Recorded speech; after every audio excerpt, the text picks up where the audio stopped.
Congress party అధికారంలోకి వస్తే ఇప్పుడు కేసీఆర్ ప్రభుత్వం ఏదైతే 2000 రూపాయలు ఇస్తుందో మా కాంగ్రెస్ పార్టీ అధికారంలోకి వచ్చిన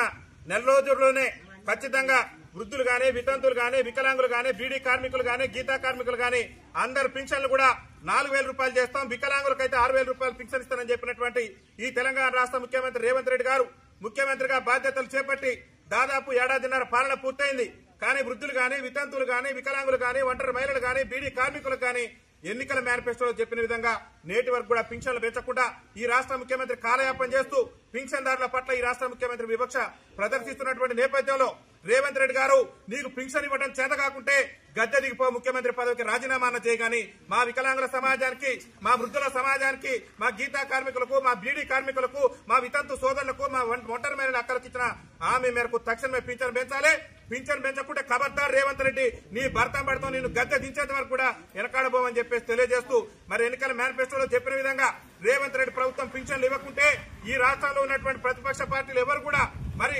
ఎందుకు పింఛన్ ఇవ్వ, మీరు ఎన్నికల ముందు పింఛన్ ఇస్తానని చెప్పి ఇవాళ ఎందుకు పింఛన్ ఇవ్వట్లేదని చెప్పేసి ఏ రాజకీయ పార్టీ నాయకుడు కూడా ప్రశ్నించట్లేదు. ప్రతిపక్ష పార్టీ బీఆర్ఎస్ పార్టీ నాయకులు కూడా అసెంబ్లీలు గానీ ఎక్కడ గానీ ఈ పింఛన్ పెంపు హామీ మీద ప్రభుత్వాన్ని నిలదీయట్లేదు. బీజేపీ గానీ, వేరే సిపిఎం గానీ, సిపిఐ గానీ మీరు ఎన్నికల మేనిఫెస్టోలో చెప్పారు ఎందుకు పింఛన్ ఇవ్వరని ప్రశ్నించినటువంటి సందర్భంలో మరి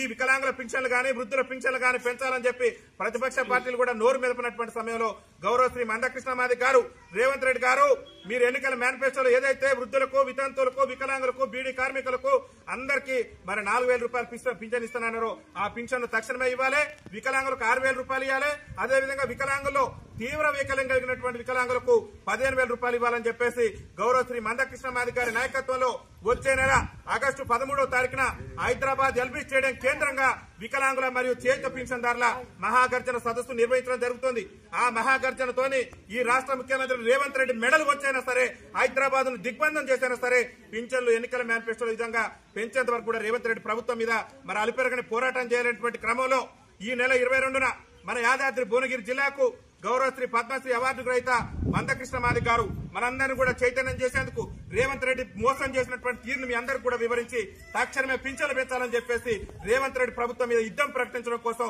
గౌరవ శ్రీ మందకృష్ణ మాదిగ గారు ఈ నెల 22న మన యొక్క భువనగిరి యాదాద్రి భువనగిరి కేంద్రానికి వస్తారు. కాబట్టి మా వృద్ధులైనటువంటి అమ్మలు, అదేవిధంగా మా వితంతు సోదరులు, అదేవిధంగా మా బీడీ కార్మికుల అక్కలు, అదేవిధంగా ఇతర వికలాంగులు కానివ్వండి, ఇతర సామాజిక పింఛన్దారులందరూ కూడా పెద్ద ఎత్తున యాదాద్రి భువనగిరి జిల్లాకు వచ్చి గౌరవ శ్రీ మందకృష్ణ మాదిగ గారి ఆధ్వర్యంలో జరిగేటటువంటి ఈ చేత పింఛన్దారుల మహాధర్నాను సక్సెస్ చేసి ఈ రాష్ట్ర ప్రభుత్వం మెడలు వంచే విధంగా ఆగస్టు 13వ తారీఖుకి ఈ బస్వాపురం నుంచే ఈ రాష్ట్రాల్లో మరి నాకు తిరిగే లేదన్నట్టు దుర్మార్గమైనటువంటి పాలన సాగిస్తూ పింఛన్దారులను మోసం చేస్తూ నేటికి కూడా పింఛన్ పెంచకుండా కాలయాపన చేస్తున్న ఈ రేవంత్ రెడ్డి ప్రభుత్వాన్ని ఈ